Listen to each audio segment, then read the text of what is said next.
ચાલો વિદ્યાર્થી મિત્રો, લાસ્ટ લેક્ચરમાં આપણે વિડીયો અને સાથે એનિમેશન કમ્પ્લીટ કર્યા બાદ આજના લેક્ચરમાં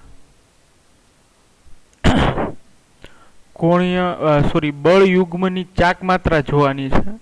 એટલે કે કપલ ફોર્સ એને ઇંગ્લિશમાં કહેવાય છે. તો બળ યુગ્મની ચાક માત્રા થી સ્ટાર્ટ કરીએ, એટલે કે કપલ્ડ ફોર્સ.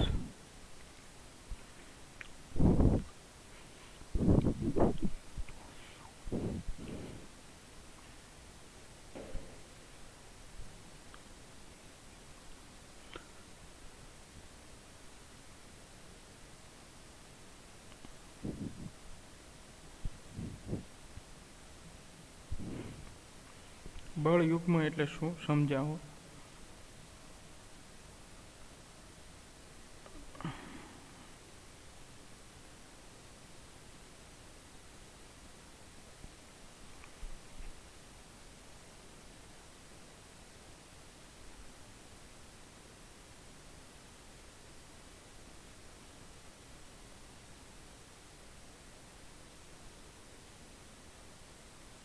ચલો, તો બળ યુગ્મ જે છે વિદ્યાર્થી મિત્રો,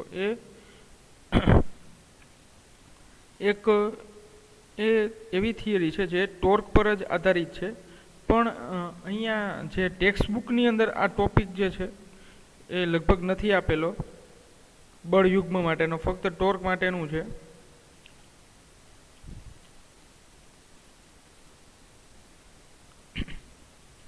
તો આપણે જોઈએ બળ યુગ્મ માટેની થિયરી. તો કે એની ડેફિનેશન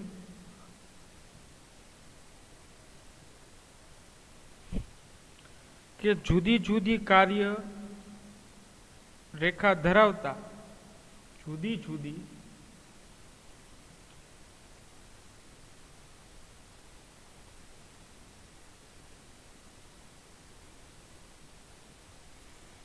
જુદી કાર્યરેખા ધરાવતા બે સમાન મૂલ્યના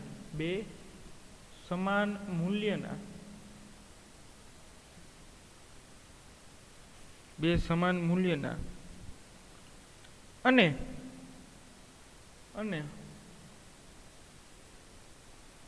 વિરુદ્ધ દિશાના બળોની જોડીને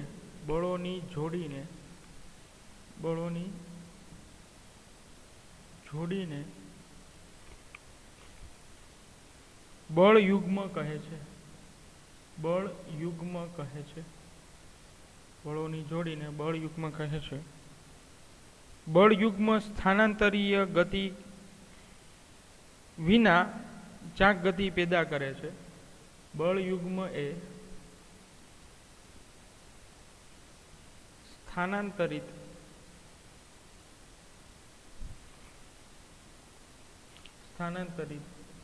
ગતિ વિના ચાક ગતિ ઉત્પન્ન કરે છે. ચલો, તો આ જે છે એ બળ યુગ્મની ડેફિનેશન થઈ વિદ્યાર્થી મિત્રો.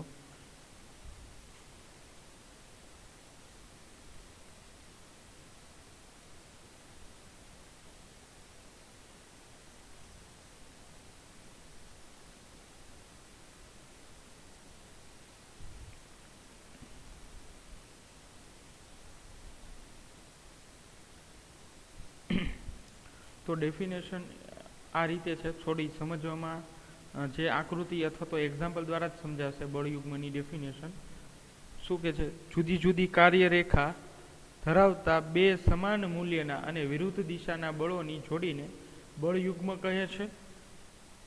તથા બળ યુગ્મ એ સ્થાનાંતરિત ગતિ વિના ચાક ગતિ ઉત્પન્ન કરે છે. સ્થાનાંતરિત ગતિ વિના જે ચાક ગતિ ઉત્પન્ન કરે એને આપણે શું કહીશું? બળ યુગ્મ. હવે જો એક એક્ઝામ્પલ છે, ટેક્સ્ટમાં પણ તમારી ટેક્સ્ટ બુકમાં લગભગ એ રીતે આપેલું છે કે એક સ્ટેન્ડ છે. સ્ટેન્ડ ઉપર એક પિન જોઈન્ટ કરેલી છે અને પિન જોઈન્ટ કરેલી છે એના ઉપર એક પ્લાસ્ટિકનું પૂઠું અથવા તો સમતલ જેવું છે કંઈક, આ ટાઈપનું એને આપણે ગતિ કરે છે બળ આપીને આ રીતે. આમાં નીડલ કીધી છે કે ચુંબકીય સોય એન અને એસ. તો જો આ રીતે ગતિ કરે છે બળની દિશામાં આ રીતે. તો વિદ્યાર્થી મિત્રો બળ યુગ્મ જે છે એ પણ 12th સાયન્સમાં એટલું જ ઉપયોગી છે જેટલું ટોર્ક છે. તો આ પણ 12th સાયન્સ માટેનો ખૂબ જ ઇમ્પોર્ટન્ટ પોઈન્ટ છે, ઇમ્પોર્ટન્ટ ટોપિક, આઈએમપી ટોપિક છે 12th સાયન્સ માટે.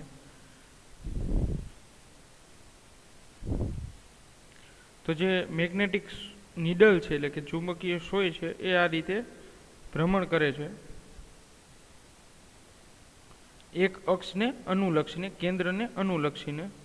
તો જે દિશામાં નોર્થ હશે તો એ રીતે સેટ થશે. તો અહીંયા બે બળ લાગે છે જો જુદી જુદી કાર્યરેખા ધરાવતા, એટલે આમાં તો સમાન છે કાર્યરેખા પણ જુદી જુદી કાર્યરેખા ધરાવતા બે સમાન મૂલ્યના. તો અહીંયા જો એક ફોર્સ આ લાગે છે અને એક ફોર્સ આ તરફ લાગે છે. તો આ બે સમાન મૂલ્યના ફોર્સ થઈ ગયા, આ F1 થઈ ગયું અને આ થઈ ગયું F2. તો બે સમાન મૂલ્યના અને વિરુદ્ધ દિશાના બળો, જો વિરુદ્ધ દિશા છે, બંનેના વેક્ટર છે વિરુદ્ધ દિશામાં. એકનો વેક્ટર છે એ આ તરફ છે અને બીજાનો વેક્ટર આ રીતે છે, એટલે બે એકબીજાની વિરુદ્ધ દિશામાં રહેલા બળો છે. તો આ F1 બળ છે અને આ બળ જે છે એ F2 બળ છે. તો બળોની જોડીને બળ યુગ્મ કહે છે. તો આ એક પેર થઈ ગઈ, કપલ ફોર્સ કહેવાય એને, કપલ ફોર્સ. તો એક જોડી થઈ ગઈ. તો આ જોડી જે છે એને બળ યુગ્મ કહે છે કે જે સમાન મૂલ્યના અને પરસ્પર વિરુદ્ધ દિશાના બળો હોય. અને આ જે બળ યુગ્મ એ સ્થાનાંતરિત ગતિ વિના, એટલે એ પદાર્થ ત્યાં જ રહે છે. એ પદાર્થ કેન્દ્રમાં, કોઈ પણ પદાર્થ કેન્દ્રમાં સ્થિર જ રહે છે તેવી ગતિને સ્થાનાંતરિત રહિત ગતિ કહે છે. ટૂંકમાં એક એવી રીતે રિપ્રેઝેન્ટ કરે છે, સ્થાનાંતર પણ નથી થતું છતાં પણ ટોર્ક જોઈ શકાય એવો કોઈ એક્ઝામ્પલ ખરો? તો કે હા, આ જે તમને એક્ઝામ્પલ આપ્યું છે મેગ્નેટિક નીડલ, ચુંબકીય સોય, તો એનું બેસ્ટ એક્ઝામ્પલ છે કે સ્થાનાંતર નથી થતું, કેન્દ્ર એટલે કે ધરીને અનુલક્ષીને જ પદાર્થ જે છે એ ચાક ગતિ કરે છે. તો આ જે છે એ સમાન મૂલ્યના અને પરસ્પર વિરુદ્ધ દિશાના બળો છે જેને બળ યુગ્મ કહે છે. તો આ થોડો જે છે ન્યૂટનની ગતિના નિયમ સાથે પણ સામ્યતા ધરાવતો હોય એવું લાગે છે. જો ન્યૂટનની ગતિમાં પણ આપણે એવું જોયું કે સમાન મૂલ્યના અને પરસ્પર વિરુદ્ધ દિશાના લાગતા બળો જે છે એ ન્યૂટનની ગતિનો ત્રીજો નિયમ દર્શાવે છે એવું આપણે જોયું હતું.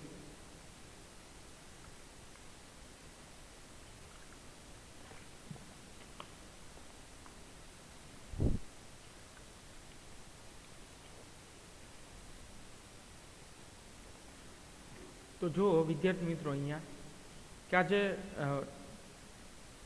કપલ ફોર્સ છે એ સ્થાનાંતરિત ગતિ કરતા નથી. મેઇન વસ્તુ એ છે કેન્દ્રને અનુલક્ષીને ગતિ કરે છે. હજી એક એક્ઝામ્પલ હું આપું છું, બાકીના એક્ઝામ્પલ છે એ તમારે આપવાના છે. સપોઝ તમે એક એક્ઝામ્પલ હું મારી રીતે આપું છું, તમે આરામથી જે છે એ સમજો. હવે ઘણા પાર્ક અથવા તો રિસોર્ટ અથવા તો બગીચા છે, નાના નાના સોસાયટીમાં એવા પાર્ક હોય. તો પાર્કની અંદર એક એન્ટ્રન્સ હોય છે, ગેટ હોય છે, એન્ટ્રન્સ ગેટ. તો એ આ રીતે હોય છે કે એક પોલ હોય, લોખંડની જાળી હોય છે પોલ સાથે, એ આવી રીતે હોય છે, આવી રીતે, ચલો આ રીતે હોય છે. તો હવે એક પર્સન અહીંયા છે, બહાર છે, અને એક પર્સન અંદરની તરફ છે, પાર્કની અંદરની તરફ છે. તો હવે આ પર્સન જે છે એ આ જે સ્લાઇડ છે એને આ તરફ ફોર્સ લગાડશે અને આ પર્સન છે એને બહાર જવું છે અને એકને અંદર આવવું છે. તો બંને એક જે છે આ F1 ફોર્સ થઈ ગયું, આ F2 ફોર્સ થઈ ગયું. તો બંનેના વેક્ટર જો પરસ્પર વિરુદ્ધ દિશાના છે. તો અહીંયા આ જે અક્ષ છે એ તો સ્થિર જ રહે છે, એટલે સ્થાનાંતર કરતી નથી. એ ધરી પર એ પોલ છે એ સ્થિર રહે છે અને એના ધરી પર જે લોખંડની ગ્રીલ રહેલી છે એ રોટેટ થશે, એટલે કે ચાક ગતિ કરશે. તો તો એક ધરીને અનુલક્ષીને. તો આ જે ફોર્સ લાગે છે, કપલ ફોર્સ લાગે છે F1 અને F2, તો આ કેસ દરમિયાન જે છે એનું બેસ્ટ એક્ઝામ્પલ છે. જે પાર્કની અંદર આવી રીતે ગ્રીલ જે ઓપન થતી હોય તો એમાં પણ ફિઝિક્સનો યુઝ થાય છે, અને ખાસ કરીને ટોર્ક, કે બે બળો ઉત્પન્ન થાય છે, બે બળો, અને એ જે છે એની દિશા જે છે એ કેવું હોય છે, વિરુદ્ધ દિશાના. બે બળો પણ કેવા, વિરુદ્ધ દિશાના, અને એના દ્વારા જે છે એ બળયુગ્મ જનરેટ થાય છે, અને બળયુગ્મની ચાક માત્ર રચાય છે. એ આકૃતિમાં તમે જોઈ શકો છો.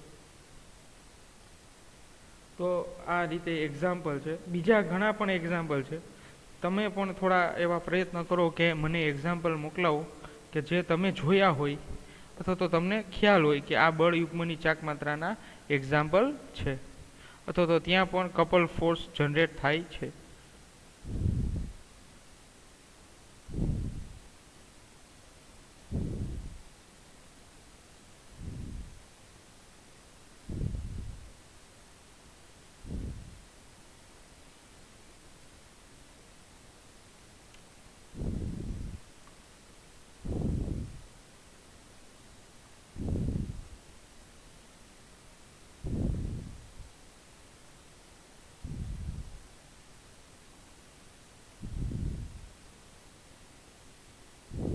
ચલો,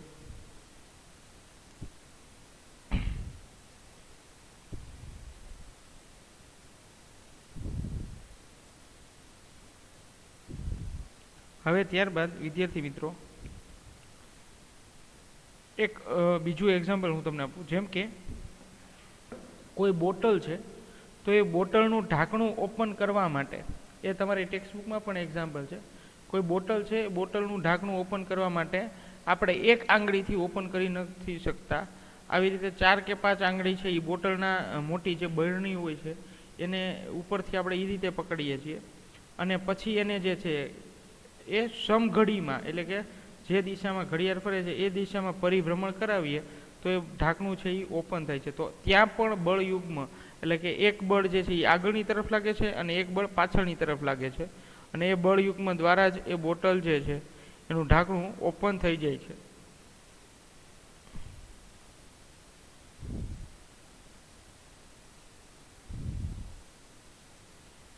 તો આ રીતે આપણને ખ્યાલ હોવો જોઈએ.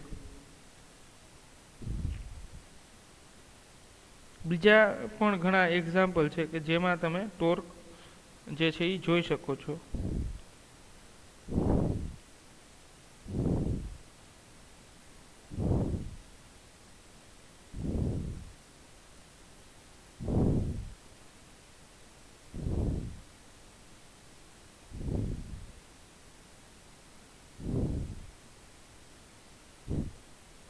ચલો વિદ્યાર્થી મિત્રો, ત્યારબાદ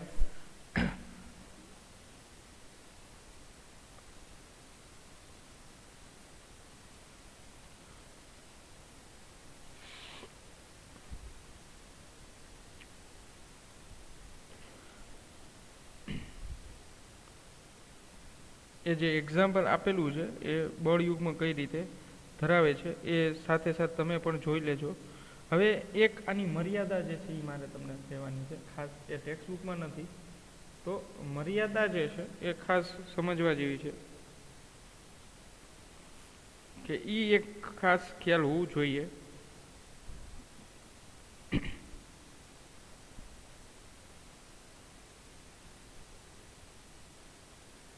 એ મર્યાદાનું જે છે એ એક જ એવું એક્ઝામ્પલ છે કે જેમાં ઉપરની શરતો બધું લાગી પડતી હોય. આગળના જે આમાં જોયું આપણે કે બે જુદી જુદી કાર્યરેખા ધરાવતા બે સમાન મૂલ્યના અને વિરુદ્ધ દિશાના બળોની જોડીને બળયુગ્મ કહે છે, અને બળયુગ્મ એ સ્થાનાંતરિત ગતિ વિના ચાક ગતિ ઉત્પન્ન કરે છે. તો આની જેવું જ બધી વસ્તુ હોય છતાં પણ બળયુગ્મ જનરેટ થાય નહીં, તો એ મર્યાદા થઈ ગઈ વિદ્યાર્થી મિત્રો, કે એ એક લિમિટેશન થઈ ગઈ, કે છતાં પણ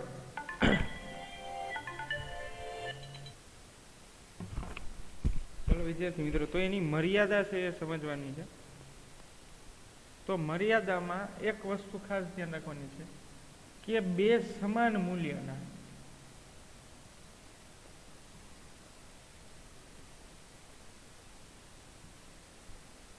અને પરસ્પર વિરુદ્ધ દિશાના બે સમાન મૂલ્યના અને પરસ્પર વિરુદ્ધ દિશાના તથા એક રેખસ્થ, સમજો વિદ્યાર્થી મિત્રો, શબ્દ એક રેખસ્થ ન હોય તેવા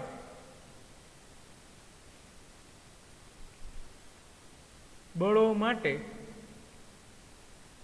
એક રેખસ્થ ન હોય તેવા બળો માટે બળયુગ્મ ની અસર જોવા મળે છે. બળયુગ્મની અસર જોવા મળે છે તથા પદાર્થ ચાંક ગતિ કરે છે. તથા પદાર્થ ચાંક ગતિ કરે છે.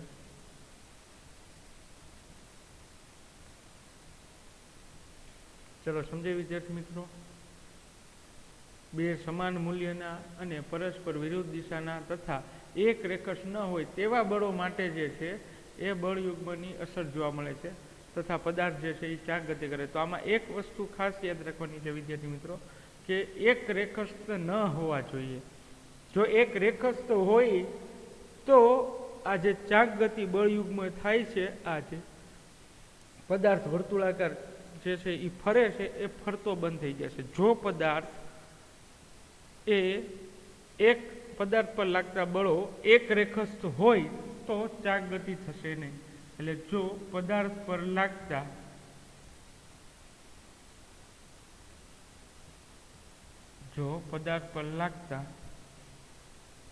બળો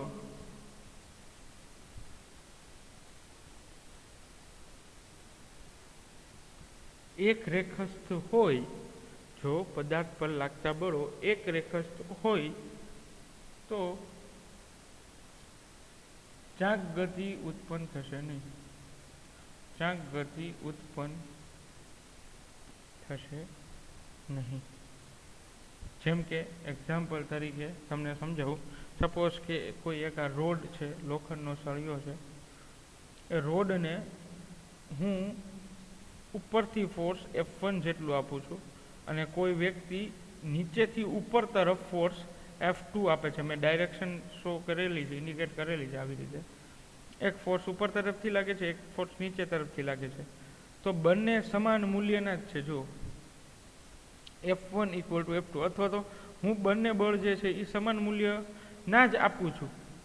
અથવા તો તમે તમારી રીતે પણ એક એક્સપેરિમેન્ટ કરી શકો છો. એક લાકડી લ્યો, એક બાજુથી પકડો, બીજી બાજુથી તમારે જ પકડવાની છે અને તમે બળ આપજો તો એ લાકડી છે એ ચાંક ગતિ કરશે નહીં, કારણ કે એ એક રેખસ્થ છે. એ જે બળો છે એ સમાન મૂલ્યના છે અને વિરુદ્ધ દિશાના છે. એટલે માઇનસ હું લખું તો વિરુદ્ધ દિશા આવી જાય ને. ચલો તો માઇનસ છે, તો બંને વિરુદ્ધ દિશાના છે, છતાં પણ ચાંક ગતિ થતી નથી. સમજો વિદ્યાર્થી મિત્રો, ઉપરની બધી શરતોનું પાલન થાય છે છતાં પણ પદાર્થ ચાંક ગતિ કરી શકતો નથી.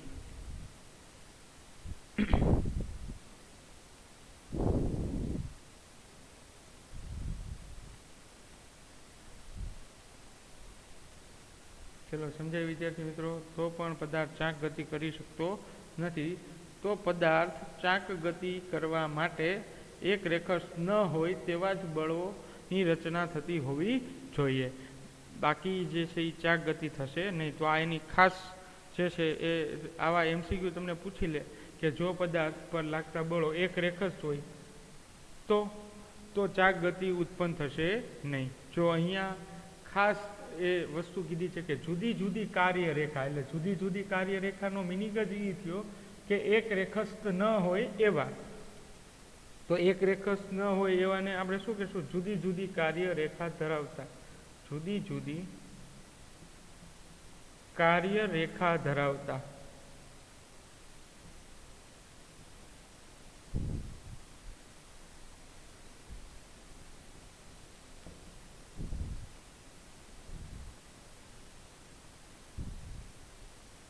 આના દ્વારા બળ યુગ્મ રચાય છે.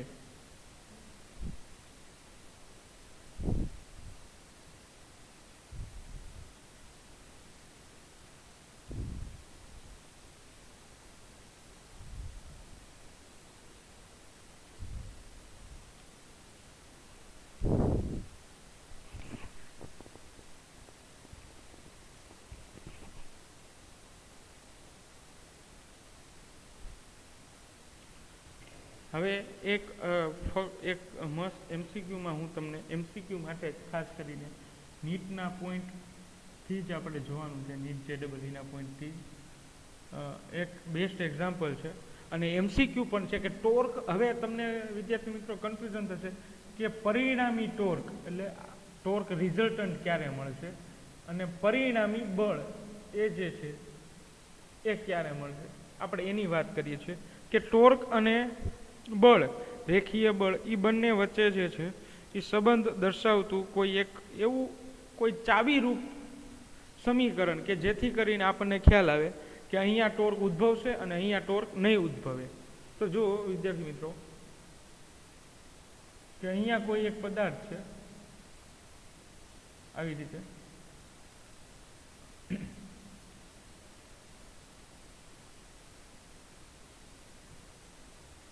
આ એનું કેન્દ્ર છે અને અહીંથી પરિભ્રમણ કરી શકે એવી રીતે છે. એટલે એક ફોર્સ હું આ તરફ લગાડું છું F1 અને બીજું ફોર્સ છે એ હું આ તરફ લગાડું છું. એ ફોર્સનું નામ હું આપી દઉં F2. તો જો અહીંયા બે સમાન મૂલ્યના બળો થઈ ગયા. તો ટોર્કની મળવાની શક્યતા, રિઝલ્ટન્ટ ટોર્ક, પરિણામી ટોર્ક ક્યારે ઉદ્ભવશે તો કે જ્યારે આ કેન્દ્ર છે O અને આ ધરી વચ્ચેનું અંતર છે A અને આનું અંતર પણ આપણે A આપી દઈએ. તો જ્યારે બે બળો સમાન મૂલ્યના હોય તથા વિરુદ્ધ દિશાના હોય તથા એક રેખસ્થ ન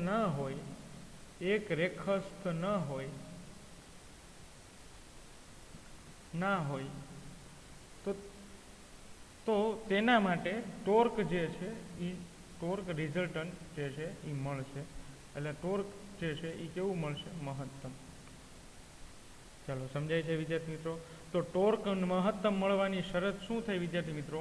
F1 = -F2. તો આવી રીતે પણ હજી જે વિદ્યાર્થીને ન સમજાય તો એના માટે સિમ્પલ કે ટોર્ક જે છે એ ક્યારે મળશે તો કે જ્યારે પરિણામી બળ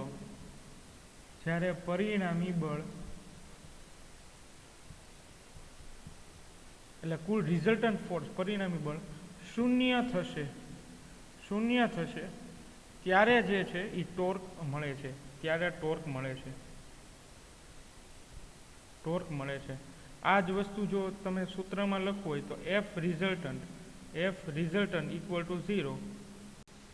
એટલે કે પરિણામી બળ F રિઝલ્ટન્ટ = 0. એટલે કે પરિણામી બળ ઉદ્ભવે છે ત્યારે ટોર્કનું મૂલ્ય જે છે 0 મળે છે ત્યારે ટોર્ક નોટ ઇક્વલ ટુ 0. તો આ એની મેઇન કી પોઈન્ટ છે. આખું ન સમજવું હોય તો ખાલી આટલું સમજો તો પણ ચાલે. આટલું સમજો વિદ્યાર્થી મિત્રો તો પણ ચાલશે કે જ્યારે પરિણામી બળો શૂન્ય થશે એટલે કે રિઝલ્ટન્ટ ફોર્સ જે છે એ શૂન્ય થશે ત્યારે ટોર્ક ઉદ્ભવે છે, ત્યારે ટોર્ક મળે છે. એટલે F રિઝલ્ટન્ટ = 0. એટલે જ્યારે પણ પરિણામી બળ 0 થતા હોય, એક રેખસ્થ ન હોય તો એવા કિસ્સાની અંદર ટોર્ક જે છે એ નોટ ઇક્વલ ટુ થશે. તો એક શબ્દ સમજીએ વિદ્યાર્થી મિત્રો કે જ્યારે પણ કોઈ પણ કિસ્સામાં રિઝલ્ટન્ટ ફોર્સ 0 થાય ત્યારે જ ટોર્ક ઉદ્ભવશે. જો resultant force not equal to 0 થશે તો ટોર્ક ઉદ્ભવશે નહીં. સમજો વિદ્યાર્થી મિત્રો, તો ત્યારે ટોર્ક ઉત્પન્ન થશે નહીં. તો એ પોઈન્ટ છે એ પણ લખી લઈએ આપણે વિદ્યાર્થી મિત્રો કે જ્યારે રિઝલ્ટન્ટ ફોર્સ ન હોય અથવા તો resultant force not equal to 0 તો ત્યારે ટોર્ક પણ 0 થશે. ત્યારે ટોર્કની કોઈ પણ પ્રેઝન્સ એટલે કે હાજરી હશે નહીં.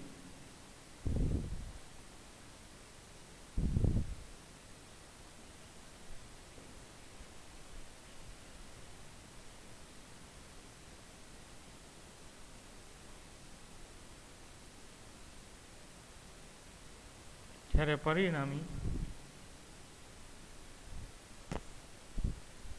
બળો શૂન્ય ન હોય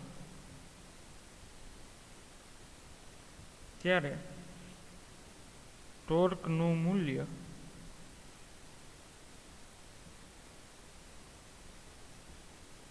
શૂન્ય થશે.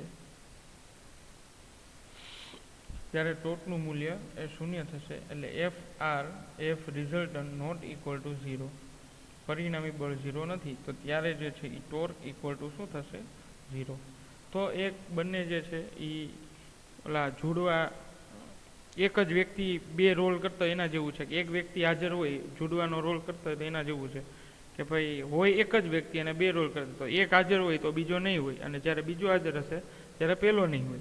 તો આ એના જેવું છે સાયમલ્ટેનિયસલી, કે એક હાજર હશે, જો ટોર્ક હાજર હશે તો બળ 0 થશે, અને જો બળ હાજર હશે તો ટોર્ક 0 થશે.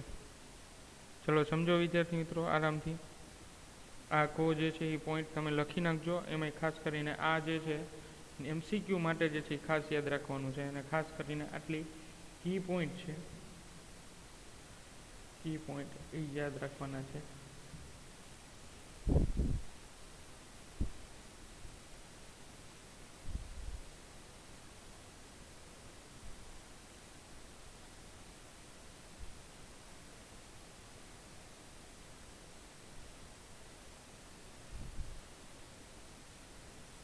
તો બળયુગ્મ એટલે શું એની ડેફિનેશન ખાસ લખી નાખજો. લગભગ ટેક્સ્ટબુકમાં આ પોઈન્ટ છે એ ફક્ત ખાલી આ એક એક્ઝામ્પલ દ્વારા જ સમજાવ્યું છે.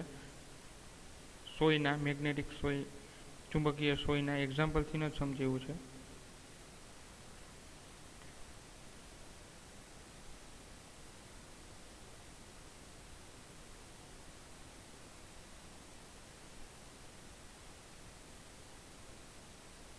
તો જુદી જુદી કાર્યરેખા ધરાવતા બે સમાન મૂલ્યના અને વિરુદ્ધ દિશાના બળોની જોડીને બળયુગ્મ કહે છે, અને બળયુગ્મ એ સ્થાનાંતરિત ગતિ વિના ચાક ગતિ ઉત્પન્ન કરે છે. તો આ ખૂબ જ મોસ્ટ આઈએમપી ટોપિક છે, જે તમારે 12th સાયન્સની અંદર આવશે.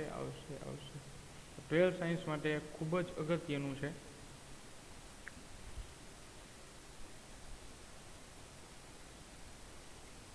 તો આ આખું જે છે આકૃતિ સહિત તમારે જે છે એ લખવાનું છે. સાથે સાથે આમાં તમને મેં હોમવર્કમાં એક્ઝામ્પલ પણ આપી દીધા છે. હોમવર્ક તમને આપી દેવાનું કે તમારે બળયુગ્મના એક્ઝામ્પલ આપવાના છે, બળયુગ્મના ઉદાહરણ. ચલો, તો એક રેખસ ન હોય એવા વિરુદ્ધ દિશાના લાગતા બળોનું ઉદાહરણ પણ જે છે એ તમારે આપવાના છે.